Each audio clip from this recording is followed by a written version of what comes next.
All right, welcome to Chapter 5, States of Consciousness, Part 1. As always, we like to start out with Mythbusters. What I would love for you to do is make sure you complete this in your assignments. It will be found in the assignments. You can take a look at it now. You can pause the video, take a look at it, kind of get an answer in your mind, and then when you do the assignment, go ahead and answer those questions. But we're going to start looking at consciousness, sleep, and dreaming. So, other than being awake, two of the more common states of consciousness would be sleep and dreaming. We all do it. You may think of yourself as being unconscious while you sleep, but in reality, that's not the case. Instead, you're actually in what we call an alternate state of consciousness. So, in this chapter, you'll learn about the state of consciousness and why we spend so much time in it. Just make sure you understand and remember the definitions. Consciousness is considered an organism's awareness of its own self and surroundings. You being aware of what's around you. Altered states of consciousness is going to be those mental states that occurs like with sleep and dreaming. It could be if you're on drugs. It could be during hypnosis. You could be in a coma. These are alternate type of states of consciousness. All right. So now, your stream of consciousness is going to vary in depth.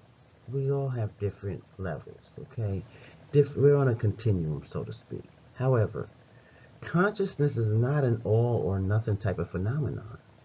Conscious or unconscious, instead, would be on a continuum. It changes depending on the situation. Okay, so now, when we're talking about low levels of awareness, know that this is at that lowest level. You're probably sleeping. You might have been put under anesthesia if you're having surgery. And like I mentioned in a previous slide, you could be in a coma. At that point, you're considered to be at low levels of awareness. Now, if we talked about middle awareness, these are those automatic processing activities, like when we're talking on a phone or walking, we're walking and talking.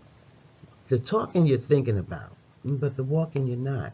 You're not actually saying within your mind, I need to take step 1, step 2. You automatically do that. This is what we call middle of awareness. That's the middle level. Things that we do automatically. Those type of activities that you don't have to think twice about. You could just do it. Now, in terms of high levels of awareness, here is a much more complex activities.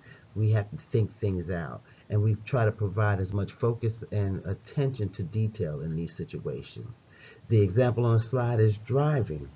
Now, my other courses that I teach this in, we've had so much fun discussing whether or not people pay attention to when they drive. So my question to you, we've gone over sensation and perception. We've looked at the biological constructs within psychology, and we talked about blind spots. Do you actually take time to turn your head before you change lanes or make a turn while driving? Wonder what your answer is. But make sure you just remember that we work through these processes on a continuum. Now, let's talk about circadian rhythms, okay? Our alertness, our core body temperature, our moods, our learning efficiency, our blood pressure, metabolism, even our pulse rate, these all follow suit through circadian rhythms.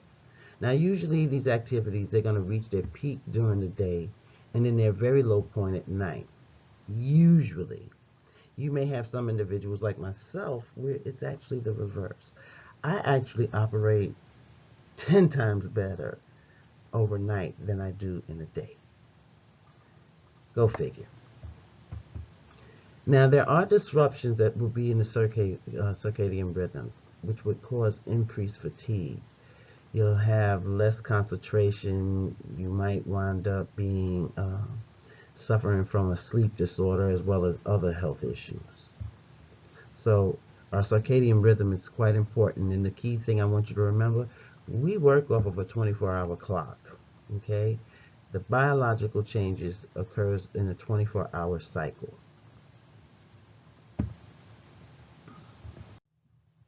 Now, how many of you are working? I'm quite sure with an online course, a lot of you have to take an online course because you might have jobs that keeps you away from the classroom environment. When we're talking about shift work, we're looking at how people with different shifts have issues and struggles and challenges in terms of when we're talking about sleep. What are the dangers of falling asleep on a job? For some, it might be minimal, but for some, it could be life-threatening. And although there's many physicians, nurses, police, as well as others that may have rotating work schedules, and I want you to jot down that that's going to be about 20% of the employees that work here in the United States alone. They do still have the ability to manage to function well. There have been studies that have been able to demonstrate that shift work and sleep deprivation do lead to decreased concentration and productivity and increases those number of accidents. Research do suggest that shifting from days to evenings, though, can make nights easier will help to adjust rotating shift schedule. And that's probably because it's going to be easier to go to bed later than the reverse. So when we're talking about productivity and safety, it's also important to know that there'll be an increase when shifts are rotated every 3 weeks versus every week. If employers would be able to do those type of mechanics and changes, then it can improve the work performance of the individual. Like shift work, flying across several different time zones can also cause fatigue and irritability. Symptoms of jet lag. Anybody ever traveled like from New York to London or somewhere where you've been on a plane for maybe 13 hours and changed total time zones? Then you might suffer from what they call jet lag. This also correlates with decreased alertness, mental agility, as well as efficiency. There may also be some exacerbation of psychiatric disorders.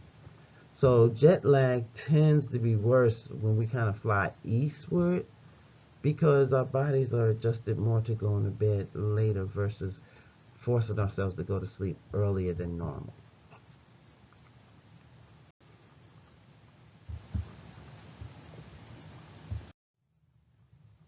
More about sleep.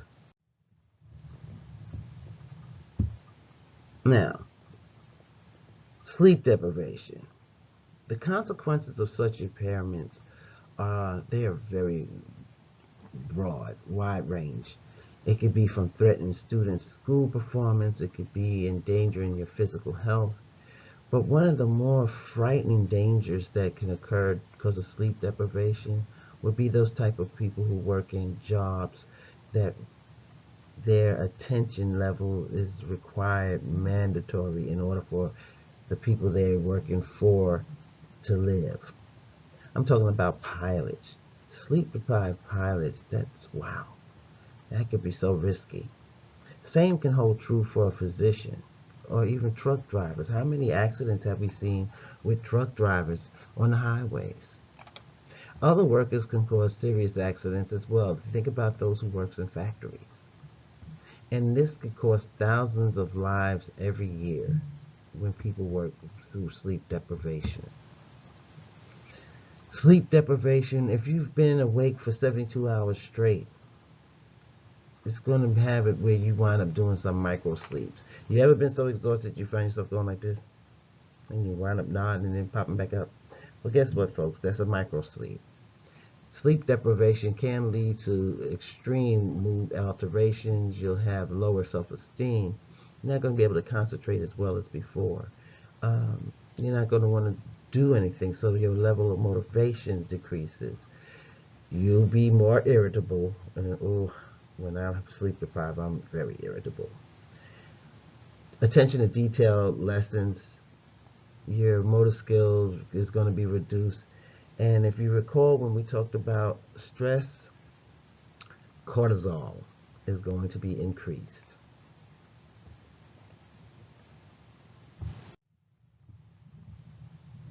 Now, this particular slide, when we're talking about scientific study of sleep and dreaming, is showing data that's been collected within sleep labs that would help scientists be able to understand the different stages of sleep. So if you look at the first one here, let me see. I'm going to do a check off with my little pen here. This first one showing your frequency of what it would be for being awake. It's low voltage. There's a higher frequency of beta waves streaming through within. Now, in terms of drowsiness, you getting to that point where your body's relaxed. You're leaving from that high level of awareness from the middle. Now you're going more closer to that low level of awareness. These are when the alpha waves are going to be more prominent. Okay. Now there's two types of stages within sleep. We have non-REM sleep or non-rapid eye movement sleep, which houses the four here. These, not four, but these particular waves. This is what we call non-REM sleep. Okay? And then finally we have REM. And as you can see, REM's activity still exists. It might sound a little more quiet, but it's still there. Okay?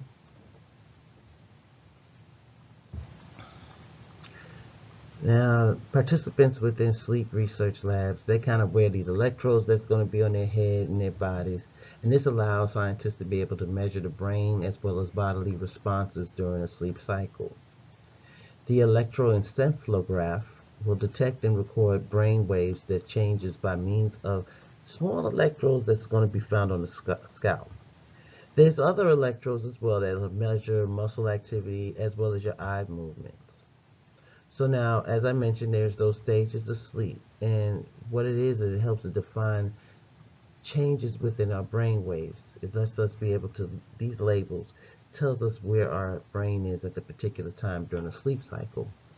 Okay, those changes are going to show up as jagged lines. Now, the compact brain waves of alertness will start to lengthen out as we start to get through the first four stages and begin to enter the first REM period of the night.